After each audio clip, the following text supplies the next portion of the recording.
Aegis Living Lake Union specifically has two primary acuities, memory care and assisted living. Other communities also may have independent living or active adults. So you may have, four different populations being served. And depending on how those things are being marketed, you may see that some independent living communities would like for those residents not to directly interact with memory care residents. Right.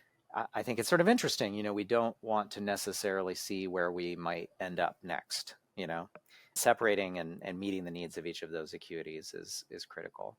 And just to that point I made about maybe not wanting to see what the future might hold out of sort of fear a little bit, is that first impression or sales walk. And I think, Aegis is very savvy in this way that they are making a important first impression both from the outside and in the moments as you walk in the door and first interact with a member of their staff.